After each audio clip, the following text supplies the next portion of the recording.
በ500 ሺህ ብር የሰው ሕይወት የገዛው ወጣት አስገራሚ ታሪክ። እስማኤል የተባለ ወጣት ከዓለም ባንክ ወደ ልደታ ፍርድ ቤት በመጓዝ ላይ ሳለ ቤተል አካባቢ ሲደርስ ከባድ ዝናብ ይጥልና ይጠለላል። መሃል አስፋልቱ ላይ አንዲት መኪና ከአስፋልቱ አካፋይ ስትጋጭም ይመለከታል። በፍጥነት ወደ መኪናዋም ይሄዳል።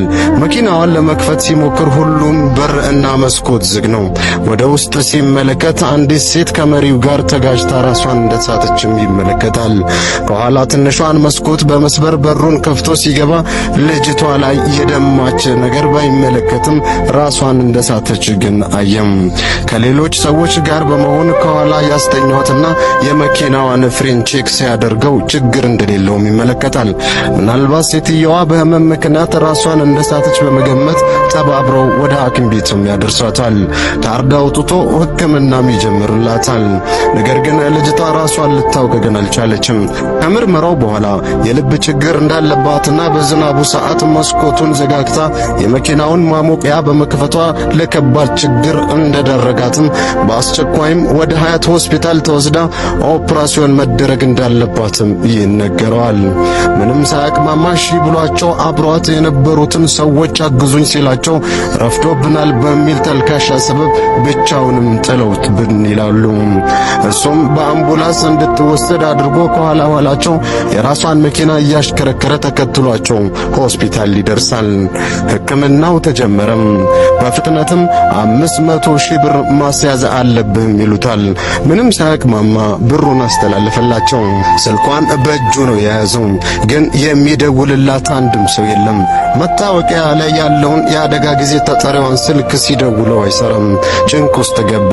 በዛ ላይ ሕክምናው 3 ቀን ፈጀ። አንድም የሚጠይቃትም የሚደውልላትም የለም።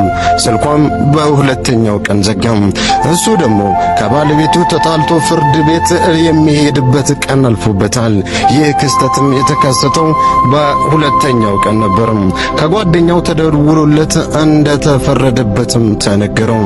ያልተገኘው በጥፋቱ አምኖ ፈርቶ ነው ብላ ፍርድ ቤቱን አሳምና ንብረቶቹን በብዛት እንዲሰጧትም ጠይቃ ውሳኔ አስወስናባለችም አለው። ከሷም እየተጣላው በብዛት ገንዘቡን ይበትናል በሚል ነበር። ለእናቱም ቤት ሰርቷል። ሰፈር ላይ ያለው ችግረኛ ቤቴን አለቅ ብሎ አስደፍሮኛልም ብላለች አለ። የማንም መረጋገጫም አድርጎኛል ብላ ለፍርድ ቤቱ ተናግራለችም ብሎ ነገረው። በለፋውበት ንብረት ሕዝብ ይረዳበታል ብላ ነው የተጣላችው። የፍርድ ቤቱን ውሳኔ ከሰማ በኋላ ጭንቅ ውስጥ ገባ። ራሱን እስኪ ስትም ተረበሸ። በሐሳብ ሰበመን ውስጥ እንዳለ በአራተኛው ቀን ልጅቷ ከአይሲ ክፍል ውስጥ ወጣች። በጣም ደስ አለው። በስሟ ጠርቶ ሲያናግራትም ግራ ገባት። የት እንዳለችና ለምን እዚህ እንደመጣችም ጠየቀችው። የተከሰተውን ክስተት ሊያስረዳት ሲል ግን ነርሷ የሀያት ባለቤት አንተ ነህ ብላ ስትጠይቀው አዎንም ይላታል። ሰርጀሪው በተሳካ ሁኔታ እንደተሰራና ከባድ እንደነበረም ትነግሯለች። ለዚህ እንኳን ደስ አለህ ብላ መድኃኒት ከፋርማሲ እንዲያመጣላትም ትነግሯለች። እሱ ወደ ፋርማሲ እንደሄደ ሀያት ነርሷን ይህ ሰው ማን ነው? እኔ አላውቀውም። በምን አወቅሽ ባለቤቴ የምታደርጊው ብላ ለነርሷ አፋጠጠቻት። ነርሷም ግራ ገባት። ታዲያ ባለቤትሽ ካልሆነ እንዴት 500 ሺህ ብር ከፍሎ አሳከመሽ ብላ መልሳ ሀያትን ጠየቀቻት። በዚያ መሃል እስማኤል መድኃኒቱን ይዞ መጣ። ነርሷም ሀያትም ሁለቱም መፈጠጡበት። ግራ ገባው። ትንሽ አረፍ እንዳለ ለሀያት የተከሰተውን ክስተት በዝርዝርም አብራራላት። ሀያትም ከረጅም ለቅሶ በኋላ ራሷን መቆጣጠር መቃታት። ነርሷ መጣ አረጋጋቻት። አረጋግታት እንደሄደችም ከዓይኗ የሚፈሰውን ባማልቁም ማለት ለምን እንደምታልቅስም አልገባህ አለው።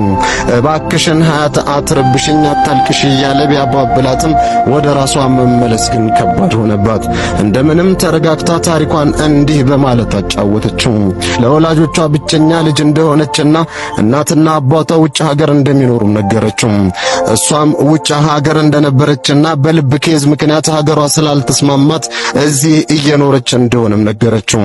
ከሷ ጋር ውጭ ይታከሙ የነበሩ ታማሚዎች ሰርጀሪ እንደተሰሩ ሲሞቱ ስላየች አልሰራም ብላ ሀገር ቀይራ በመኖሯ ለውጥ እንደነበራትም ነገረችው። እሱ የወሰነውን ውሳኔ እሷ እንደማትወስን እንደነበረም ነገረችው። ምናልባትም የዚያች ዕለት እሱ 500 ሺህ ብሩን ባይከፍልላት ልትሞት ትችል እንደነበር ሲቃ እየተናነቃትም ነገረችው። ሕይወቷንም በብሩ እንደገዛላት እንደምትቆጥረውም ነገረችው። ከሆስፒታሉ ሳትወጣ 10 ቀንም ሆናት። እሱም ስራውን ትቶ ቤቱን ትቶ ከሷ ጋር ክትትሉን ጨርሰው በ11ኛው ቀን ከሆስፒታል ወጥተው ጉዞ ወደ ቤተል አደረጉ። ቤተል ሲደርስ የቤቷን አቅጣጫ ጠይቋት ቤቷ ሲደርስ ያየውን ማመን አቃተው። እጅግ ዘመናዊ ውብ ቤተ መንግስት የሚመስል ቤት ይዛው ገባች። ነገር ግን ቤቱ ውስጥ ከአንዲት ሰራተኛ ውጪ አንድም ሰው የለም። ሰራተኛዋ ሀያትን ስታያት ራሷን መቆጣጠር እስኪያቅታት ማለቀሰች። ለቀናት ጭንቀት ውስጥ እንዳሳለፈችና እናትና አባቷም ከውጭ እየመጡ እንደሆነ ነገረቻት። ቤት አስገብቷት ሊሄድ ሲል ሀያት በፍጹም አትሄድም ብላ እሪታዋን ቀለጠችው። እንድሞት ከፈለክ ሂድ፣ ካልሆነ ግን ከአጠገቤ ሰው ሳይኖር ለማን ጥለኸኝ ትሄዳለህ ብላ በለቅሶ ብዛት አሳመነችው። አባትና እናቷ ከሌሊቱ 7 ሰዓትም ደረሱ። ያዩትን ማመን አቃታቸው። በሕይወት የሚያገኟትም አልመሰላቸውም ነበር። ሰርጀሪ የተሰሩት ጓደኞቿ ስለሞቱ የእሷንም ፈርተው ስለነበር ሲያዩት እጅግ ጤነኛም ነበረች። ለሰዓታት ቤቱ የደስታ ለቅሶ ውስጥ ከቆየ በኋላ ሁላቸውም ተረጋግተው ጨዋታ ጀመሩ። እስማኤልን ግን ምን ያድርጉት? ምን ሲያድርጉለት? እናትና አባት ከእንደገና ቢወልዱትስ እንዴት ደስ እንደሚላቸውም ነገሩት። በነጋታው ከቤት ሊወጣም ከለከሉት። እሱን አምነው እንዲሄድ ቢያደርጉት ዳግም የሚያገኙት አልመስላቸው አላቸው። 3 ቀን ደጅ ሳይወጣ እስረኛ ሆኖም በዛ ቤት ቆየ። ግራ ቢገባው ጓደኞቹን እንዲመጡለት አደረገና በጓደኞቹ አስለመናቸው። እሱ ግን በፍጹም አይወጣም አሉ። አባቷ ግን እስማኤል ከቤቴ የሚወጣው ከኔ ጋር ከሆነ ይቻላል ብሎ በነጋታው አብረው ወደ መርካቶ የሥራ ቦታው ሄዱ። ሲሄዱ ግን አስደንጋጭ ክስተት ተከስቶበት እስማኤልም ተመለከተም። ሱቁ በፍርድ ቤት ትዕዛዝ እንደታሸገም ተመለከተ። ያ ሁሉ ደስታ በሐዘን ተለወጠበት። ምንም አማራጭ ስላልነበረው ከሀያት አባት ጋር ወደ ቤት ተመለሱ። የደረሰበትንም ችግር አብራርቶም ነገራቸው። አባትና እናት ታይተው በጣም ተደሰቱ። እስማኤልም ግራ ገባው። እንዴት ችግሬን እና የትዳሬን መፍረስ እየነገርኳቸው ይደሰታሉ እንዴ ብሎ ቅር ተሰኘባቸው። እነሱ የተደሰቱበት ምክንያትም አላቸው።